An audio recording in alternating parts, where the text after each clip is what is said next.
বিশেষ একটি দেশের স্বার্থেই পিলখানা হত্যাকাণ্ড, জড়িত শেখ হাসিনা, শেখ সেলিম, শেখ তাপস, অভিযোগ নিহত সেনা কর্মকর্তাদের স্বজনদের।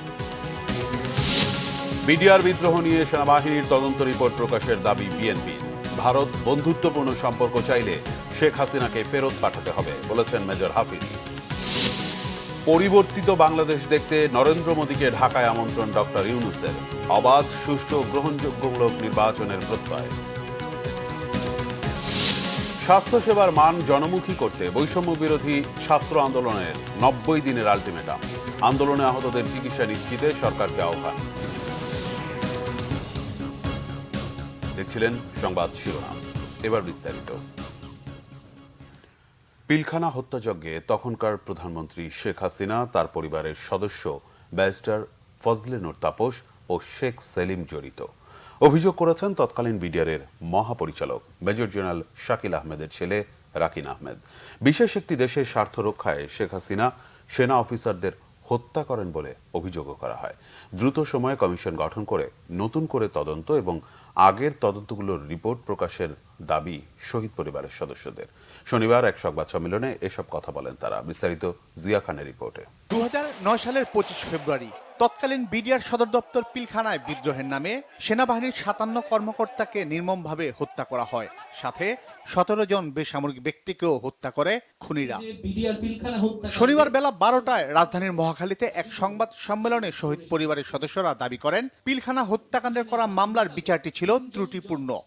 এতদিন যে আমাদেরকে চাপ দিয়ে রাখা হয়েছিল, মুখ বন্ধ করে দেওয়ার, ভয় দেখানোর, সব রকমের বাধা থাকবে না। যে বিচারটা হয়েছে ওটাতে অনেক লুকোচুরি একটা ভাব ছিল। আমরা কিন্তু জানি নাই, কারণ আমরা জানি নাই। তৎকালীন বিডিআরের সাবেক ডিজি মেজর জেনারেল শাকিল আহমেদের ছেলে রাকিন আহমেদ অভিযোগ করেন, একটি বিশেষ দেশের স্বার্থ রক্ষায় পরিকল্পিতভাবে খুন করা হয় সেনা কর্মকর্তাদের। একটা সিটিং প্রধানমন্ত্রী একটা বিদেশি রাষ্ট্রের সাথে ষড়যন্ত্র করে বাংলাদেশের রাজধানীর বুকে 57 সেনা অফিসার হত্যা করে। 15 বছরের ট্রায়াল তদন্ত আমরা মানি না, কারণ প্রধান যে হত্যাকারীর যে নির্দেশ দিয়েছেন সে তখন ক্ষমতায়, গণভবনে, সংসদে। খুনি কি আর নিজের বিচার করবে? মুখ বন্ধ করে দেখতে হয়েছে কেমনে সে তদন্ত ম্যানিপুলেট করলো, ট্রায়াল ম্যানিপুলেট করলো, ডাল ভাতের কথা বললো, ওই কথা বললো, নীরবতা পালন করে সহ্য করতে হয়েছে। আসলে বলেই দিই, মরলে মরছে, ডাজন্ট ম্যাটার।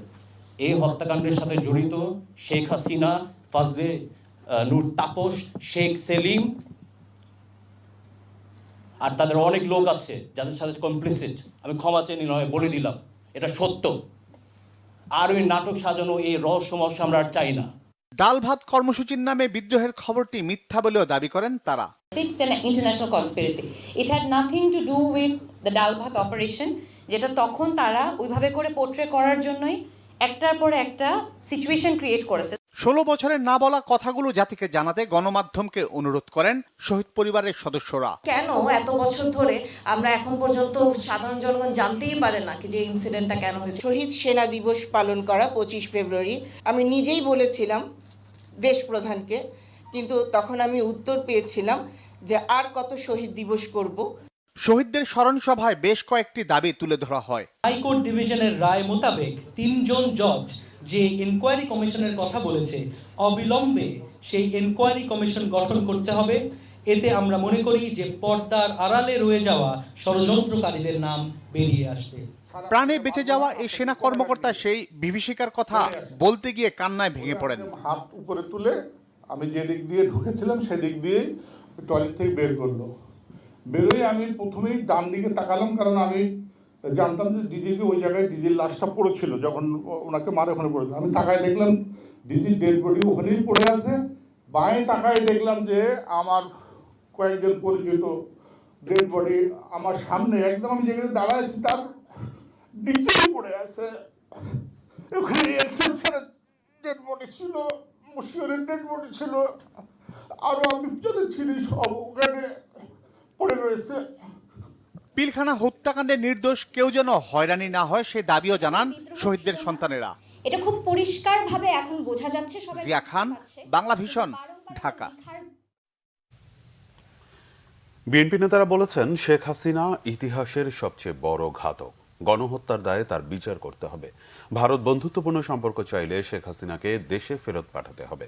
শেখ হাসিনার নামে থাকা ক্যান্টনমেন্টের নাম পরিবর্তনের দাবি জানান বিএনপি নেতারা। বলেন, বিডিআর বিদ্রোহের মামলা শেষ করতে দ্রুত আলাদা ট্রাইব্যুনাল গঠন করতে হবে। বিডিআর বিদ্রোহের সেনাবাহিনীর তদন্ত রিপোর্ট প্রকাশেরও দাবি জানান তারা। আরও জানাচ্ছেন জাহাঙ্গীর আকন্দ। ছাত্র জনতার গণহত্যার দায়ে শেখ হাসিনাকে দেশে ফিরিয়ে এনে বিচার এবং আওয়ামী লীগকে নিষিদ্ধের দাবিতে জাতীয় প্রেস ক্লাবে আলোচনা সভা করে জাতীয়তাবাদী মুক্তিযোদ্ধা দল। এতে বিএনপির স্থায়ী কমিটির সদস্য অবসরপ্রাপ্ত মেজর হাফিজউদ্দিন আহমদ বলেন, ছাত্র জনতাকে হত্যা এবং এতদিন যত গুম খুন হয়েছে এর সাথে জড়িতদের বিচার করতে হবে। আওয়ামী লীগ পুলিশকে পৃথিবীর নিকৃষ্ট বাহিনীতে পরিণত করেছে। পুলিশের মৃত্যুর জন্য শেখ হাসিনা দায়ী বলে মন্তব্য করেন তিনি। এত ক্ষমতাশালী সুইস ব্যাংকে এত টাকা, যার পিয়নের 400 কোটি টাকা আছে, তিনি একটা শাড়ি হাতে নিয়ে যেতে পারেনি, পরনের কাপড় নিয়ে বিদায় হয়েছে। ভারত সম্পর্কে বলতে চাই, আপনারা মুক্তিযুদ্ধে আমাদেরকে সাহায্য করেছেন, অনেক কৃতজ্ঞ, কিন্তু এই দেশকে প্রভু হওয়ার কোনো চেষ্টা করবেন না। শেখ হাসিনা ইতিহাসে সবচেয়ে বড় ঘাতক। এহেন অন্যায় অবিচার নাই, কত মায়ের মুখ খালি করেছে। আমরা এই সভা থেকে দাবি করবো তাকে বাংলাদেশে ফিরিয়ে এনে বিচার করতে হবে। তার পরিণতি হবে রোমানিয়ার চাউচেস্কুর মতো, তার পরিণতি হবে ইটালির মুসোলিনির মতো। এবং ভারতকে বলবো, যদি বন্ধুত্ব করতে চান তাকে বাংলাদেশে ফেরত পাঠান। তার বিরুদ্ধে হত্যা মামলা রুজু হয়েছে, আরো বহুত হবে। এদিকে দৈনিক আমার দেশ পত্রিকা খুলে দেয়া এবং সম্পাদক মাহমুদুর রহমানের উপর নির্যাতনকারীদের বিচারের দাবিতে জাতীয় প্রেস ক্লাবের সামনে সমাবেশ করে আমার দেশ পরিবার। এতে বিএনপির স্থায়ী কমিটির সদস্য অধ্যাপক ডক্টর AZM জাহিদ হোসেন বলেন, বিগত আওয়ামী লীগ সরকার 16 বছর ধরে গণমাধ্যমের কণ্ঠরোধ করেছে, কেড়ে নিয়েছিল বাক স্বাধীনতা। আমার দেশের মজলুম সম্পাদক মাহমুদুর রহমান এবং তার পরিবার, তার প্রতি যে মামলা এবং আমার দেশের সাংবাদিকদের বিরুদ্ধে মামলা, এগুলো দ্রুত প্রত্যাহার করে মাহমুদুর রহমানের স্বদেশ প্রত্যাবর্তন নিশ্চিত করা, সেই সাথে সাংবাদিক সহ সংবাদপত্র প্রকাশে যত ধরনের কলাকুশলীরা সংযুক্ত ছিলেন তাদের সবাইকে যথোপযুক্ত ক্ষতিপূরণ দিয়ে এই আমার দেশকে আবারও পুনঃপ্রকাশের ব্যবস্থা করতে হবে এবং সেটা রাষ্ট্রকেই করতে হবে। বিএনপি নেতারা বলেন, আওয়ামী লীগের কোনো কলঙ্ক যেন অন্তর্বর্তীকালীন সরকারের গায়ে না লাগে, সেজন্য সতর্ক থাকতে হবে। জাহাঙ্গীর আকন্দ, বাংলাভিশন, ঢাকা। অন্তর্বর্তীকালীন সরকার বাংলাদেশে একটি অবাধ, সুষ্ঠু ও অংশগ্রহণমূলক নির্বাচনের পরিবেশ তৈরি করতে প্রতিশ্রুতিবদ্ধ, জানিয়েছেন প্রধান উপদেষ্টা ডক্টর মোহাম্মদ ইউনূস। তিনি বলেন, বর্তমান সরকারের প্রধান কাজ নির্বাচন ব্যবস্থা, বিচার বিভাগ, স্থানীয় সরকার, গণমাধ্যম, অর্থনীতি ও শিক্ষা ব্যবস্থার গুরুত্বপূর্ণ সংস্কার করা। এজন্য সংশ্লিষ্ট সবার সাথে আলোচনা করা হবে। শনিবার নয়াদিল্লিতে শুরু হওয়া এক সামিটে ভার্চুয়ালি অংশ নিয়ে বাংলাদেশের পরিবর্তন দেখতে ভারতের প্রধানমন্ত্রীকে আমন্ত্রণও জানান ডক্টর ইউনূস। রকুনুজ্জামানের রিপোর্ট। শনিবার ভারতের রাজধানী দিল্লিতে আয়োজিত third voice of global south সামিটের ভার্চুয়াল সম্মেলনে যোগ দেন অন্তর্বর্তীকালীন সরকারের প্রধান উপদেষ্টা ডক্টর মোহাম্মদ ইউনূস। আয়োজক দেশ ভারতের প্রধানমন্ত্রী নরেন্দ্র মোদী স্বাগত বক্তব্য রাখেন সম্মেলনে দেয়া বক্তব্যে অন্তর্বর্তীকালীন সরকারের প্রধান উপদেষ্টা ডক্টর মোহাম্মদ ইউনূস বর্তমান সরকারের অবাধ, সুষ্ঠু, অংশগ্রহণমূলক নির্বাচনের অঙ্গীকারের কথা জানান। Our young generation have impressed among the people of their aspirations for a revolutionary change, restoration of all institutions of the state to ensure democracy and human rights through a meaningful reform. Our government is committed to ensuring a transition to an inclusive and pluralistic democracy and create an environment in which free, fair and participatory elections can be held. এজন্য বিপ্লবী ছাত্র জনতার আকাঙ্ক্ষা অনুযায়ী নির্বাচন ব্যবস্থা সহ গুরুত্বপূর্ণ সংস্থার সংস্কারের কথা বিস্তারিত তুলে ধরেন তিনি। Our task is now to carry out vital reforms in our electoral system, judiciary, local government, media, economy and education. We are holding dialogue with political parties, civil society leaders, and experts to give shape to democratic aspirations of our revolutionary students. প্রধান উপদেষ্টার বক্তব্যে দেশের ছাত্র জনতার অভ্যুত্থানে বিপ্লবী ছাত্র জনতার আকাঙ্ক্ষার কথাও উঠে আসে। Your Excellencies, I invite you to visit Dhaka soon. Otherwise, you may miss something very, very important for us. Much of the Dhaka has turned into graffiti capital of the world. Young students and children aged as young as 12 to 13 have been painting the walls of this 400-year-old city with images of a new, democratic, environment-friendly Bangladesh. There is no central planning or guidance from them, no budget support from anybody. It is just an outpouring of their emotions and commitment to the goals of the second revolution. শুক্রবার ভারতের প্রধানমন্ত্রীর সাথে এক ফোনালাপে অন্তর্বর্তীকালীন সরকারের প্রধান উপদেষ্টা অধ্যাপক মোহাম্মদ ইউনূসকে এই সম্মেলনে যোগ দেওয়ার আমন্ত্রণ জানান ভারতের প্রধানমন্ত্রী নরেন্দ্র মোদী। রুকুনুজ্জামান, বাংলা ভিশন, ঢাকা। জাতীয় স্মৃতিসৌধে শ্রদ্ধা জানিয়েছেন সদ্য শপথ নেওয়া অন্তর্বর্তী সরকারের 4 উপদেষ্টা। শনিবার বিকেলে স্মৃতিসৌধের শহীদ বেদিতে শ্রদ্ধা নিবেদন করেন ওয়াহিদুদ্দিন মাহমুদ, মোহাম্মদ ফজল কবির খান, অবসরপ্রাপ্ত লেফটেন্যান্ট জেনারেল জাহাঙ্গীর আলম চৌধুরী ও আলী ইমাম মজুমদার। পরে শহীদদের সম্মানে কিছু সময় নীরবে দাঁড়িয়ে থাকেন তারা, সই করেন পরিদর্শন বইয়ে। পরে ওয়াহিদুদ্দিন মাহমুদ সাংবাদিকদের বলেন, তাদের বড় চ্যালেঞ্জ হলো বাংলাদেশকে নতুন করে গড়ে তোলা। এ সময় আলী ইমাম মজুমদার বলেন, প্রথম পদক্ষেপই হলো সরকারি প্রশাসনকে গতিশীল করা। ছাত্ররা তো সবসময়ই 52 থেকে আরম্ভ করে সবসময়ই তো নতুন যুগের সূচনা করেছে কোনো না কোনো আন্দোলন দিয়ে। সবশেষে এবার যে ছাত্র আন্দোলন, এটা সবকিছুকে ছাড়িয়ে গেছে এবং সেজন্যই আমাদের বাংলাদেশকে পুনর্নির্মাণের বড় চ্যালেঞ্জ। আমাদের প্রথম পদক্ষেপ হচ্ছে সরকারের যে প্রশাসন যন্ত্র আছে এটাকে গতিশীল করা, এটা যাতে জনগণের সেবা দিতে পারে, কল্যাণ করতে পারে, সেজন্য চেষ্টা করা। মুক্তিযুদ্ধ বিষয়ক মন্ত্রণালয়ের উপদেষ্টা ফারুক আজম বলেছেন, মুক্তিযুদ্ধ না করেও সনদ নিয়ে যারা মুক্তিযোদ্ধা সেজেছেন তাদের আইনের আওতায় এনে শাস্তি দেয়া হবে। শনিবার সকালে চট্টগ্রামের কয়েকটি ক্ষতিগ্রস্ত থানা পরিদর্শন করেন মুক্তিযুদ্ধ বিষয়ক উপদেষ্টা ফারুক আজম। এ সময় ক্ষতিগ্রস্ত থানাগুলোকে স্বাভাবিক অবস্থায় ফিরিয়ে আনতে স্থানীয়দের সহযোগিতা করার আহ্বান জানান তিনি। এর আগে উপদেষ্টা সার্কিট হাউসে প্রশাসনের কর্মকর্তাদের সাথে মতবিনিময় করেন। পরে সাংবাদিকদের সাথে আলাপকালে ভুয়া মুক্তিযোদ্ধা প্রসঙ্গে কথা বলেন উপদেষ্টা। মুক্তিযোদ্ধা নানান আঙ্গিকে হয়েছে, নানানভাবে হয়েছে, সেই সমস্তগুলোকে আমরা যাচাই বাছাই করে যাদেরকে সত্যিকার পাবো তারা থাকবে, আর যাদেরকে পাবো না তারা চলে যেতে হবে। এবং প্রতারণার দায়ে তাদের অনেককে আমরা রাষ্ট্রের সাথে প্রতারণার জন্য তাদেরকে শাস্তিও পেতে। বৈষম্য বিরোধী ছাত্র আন্দোলনে চট্টগ্রামে ছাত্র নিহতের ঘটনায় সাবেক প্রধানমন্ত্রী শেখ হাসিনা ও সাবেক শিক্ষামন্ত্রী ব্যারিস্টার মহিবুল হাসান নওফেল সহ 34 জনের নাম উল্লেখ করে হত্যা মামলা হয়েছে। নগরীর চান্দগাঁও থানায় মামলাটি করেন নিহত তানভীর সিদ্দিকীর চাচা মোহাম্মদ পারভেজ। মামলায় সাবেক প্রধানমন্ত্রী শেখ হাসিনা ও সাবেক শিক্ষামন্ত্রী ব্যারিস্টার মহিবুল হাসান নওফেলকে হুকুমের আসামি করা হয়েছে। নিহত তানভীর আশেকান আউলিয়া ডিগ্রি কলেজের এইচএসসি পরীক্ষার্থী ছিলেন। 18 জুলাই নগরীর চান্দগাঁও থানায় বহদ্দার হাটে বৈষম্য বিরোধী ছাত্র আন্দোলনের সময় আওয়ামী লীগ ও এর অঙ্গ সংগঠনের নেতাকর্মীদের সংঘর্ষে নিহত হন তিনি। এই মামলায় চট্টগ্রাম মহানগর আওয়ামী লীগ, যুবলীগ, ছাত্রলীগ ও চট্টগ্রাম সিটি কর্পোরেশনের 3 কাউন্সিলর সহ 34 জনের নাম উল্লেখ করা হয়েছে। অজ্ঞাত আসামি করা হয়েছে আরও 40 থেকে 50 জনকে।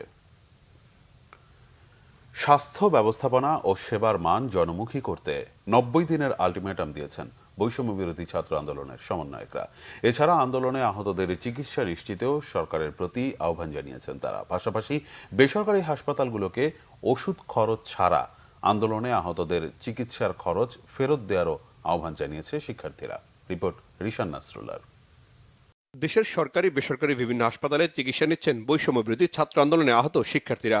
রাজধানীর বেশ কয়েকটি হাসপাতাল পরিদর্শন করে আন্দোলনের সমন্বয়করা জানান, অনেক ক্ষেত্রে আহতরা যথাযথ চিকিৎসা পাচ্ছেন না। তাদের সঠিক চিকিৎসা নিশ্চিতে তাগিদ দেন বৈষম্য বিরোধী ছাত্র আন্দোলনের সমন্বয়করা।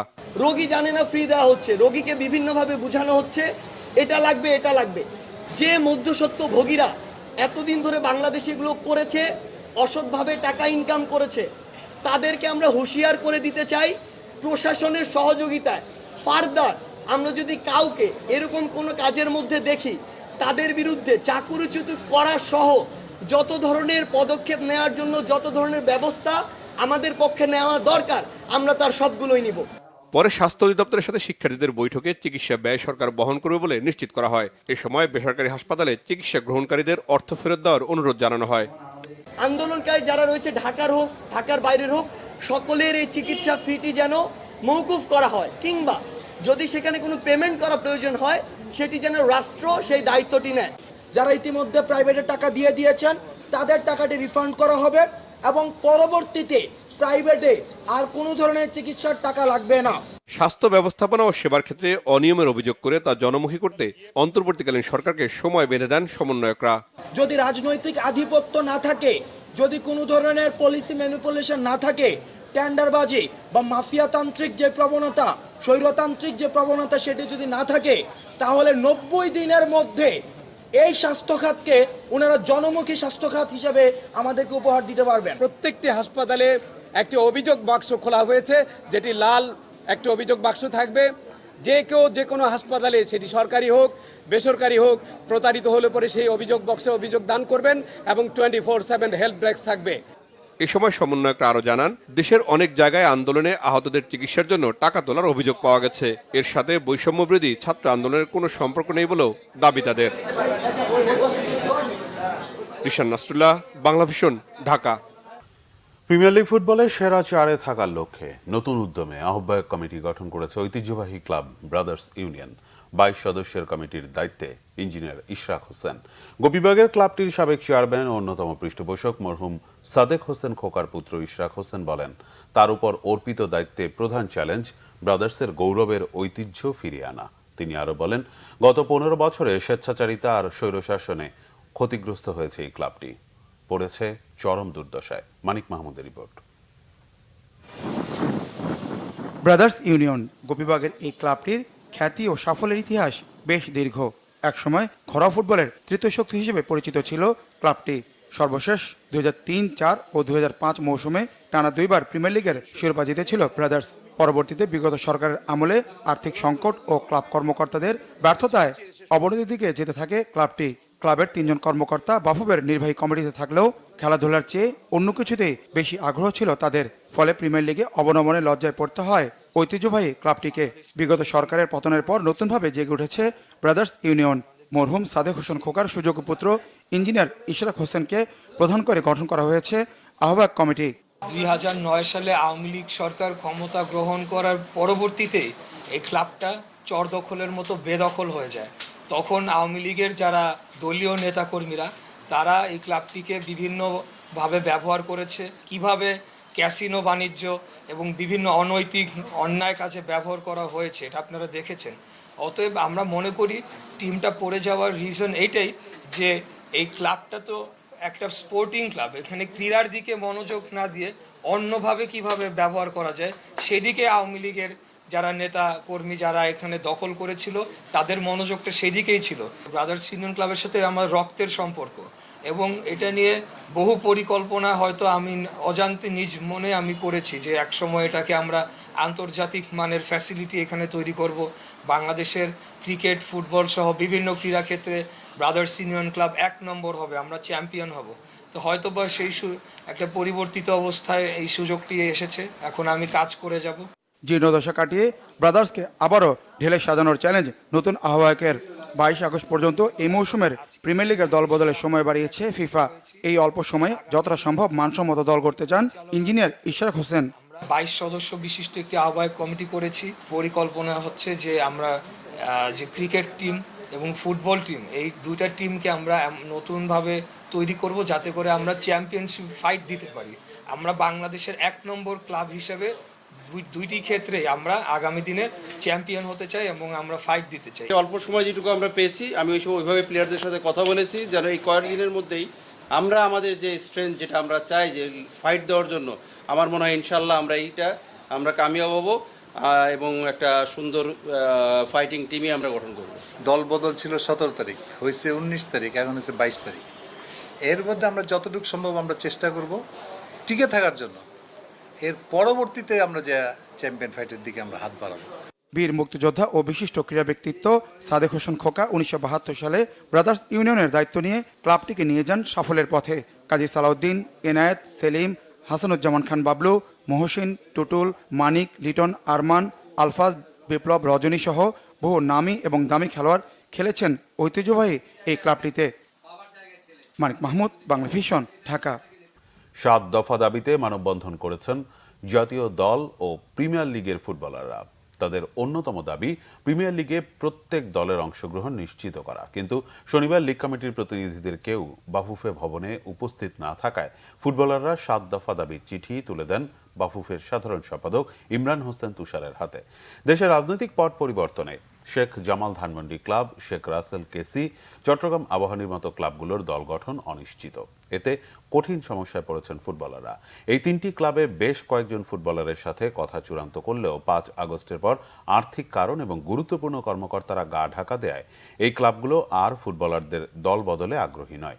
বড় ক্লাবগুলোর দল গঠন না করলে এবার পারিশ্রমিক শুধু কমবেই না, আর্থিকভাবেও ক্ষতিগ্রস্ত হবেন ফুটবলাররা। খেলোয়াড়দের আয়ের প্রধান মাধ্যম এই লিগ, কিন্তু দলবদল শেষ হতে আর বাকি 5 দিন। এখনো 100 জনের মতো ফুটবলার ক্লাব পাননি। এখন ক্লাব না পেলে বা সম্মানজনক পারিশ্রমিক না পেলে সমস্যায় পড়বেন ফুটবলাররা। তাই নিজেদের দাবি আদায় একতাবদ্ধ হয়েছেন তারা। দলবদল পেছানো, লিগে প্রত্যেক দলের অংশগ্রহণ নিশ্চিত করা, বিদেশি ফুটবলার ছাড়া এবারের লিগ আয়োজন, লিগে প্রত্যেক ফুটবলারের খেলা নিশ্চিত করা এবং ক্রীড়া উপদেষ্টার সাথে দ্রুত মিটিং সহ 7 দফা দাবি দিয়েছেন খেলোয়াড়রা। জাতীয় দল ও প্রিমিয়ার লিগে বিভিন্ন ক্লাবে খেলা প্রায় 50 জন ফুটবলারের একটি দল শনিবার বাফুফে ভবনে গিয়ে সাধারণ সম্পাদকের কাছে তাদের দাবি তুলে দিয়েছেন। সংবাদ শেষ করব শিরোনামগুলো একবার জানিয়ে। বিশেষ একটি দেশের স্বার্থেই পিলখানা হত্যাকাণ্ড, জড়িত শেখ হাসিনা, শেখ সেলিম, শেখ তাপস। অভিযোগ নিহত সেনা কর্মকর্তাদের স্বজনদের। বিডিআর বিদ্রোহ নিয়ে সেনাবাহিনীর তদন্ত রিপোর্ট প্রকাশের দাবি বিএনপির। ভারত বন্ধুত্বপূর্ণ সম্পর্ক চাইলে শেখ হাসিনাকে ফেরত পাঠাতে হবে বলেছেন মেজর হাফিজ। পরিবর্তিত বাংলাদেশ দেখতে নরেন্দ্র মোদীকে ঢাকায় আমন্ত্রণ ডক্টর ইউনূসের। অবাধ, সুষ্ঠু, অংশগ্রহণমূলক নির্বাচনের প্রত্যয়। স্বাস্থ্যসেবার মান জনমুখী করতে বৈষম্য বিরোধী ছাত্র আন্দোলনের 90 দিনের আলটিমেটাম। আন্দোলনে আহতদের চিকিৎসা নিশ্চিতে সরকারকে আহ্বান। এই ছিল এখনকার মতো। পরের সংবাদ সকাল 10টায়, এর আগে 9টায় রয়েছে নিউজ টপ 10 দেখার আমন্ত্রণ রইল। এছাড়া বাংলাভিশন সংবাদ ও সংবাদ সংশ্লিষ্ট অনুষ্ঠান দেখতে ভিজিট করুন www.bvnews24.com ও facebook.com/banglavision নিউজে এবং সাবস্ক্রাইব করুন youtube.com/banglavision নিউজ। ধন্যবাদ।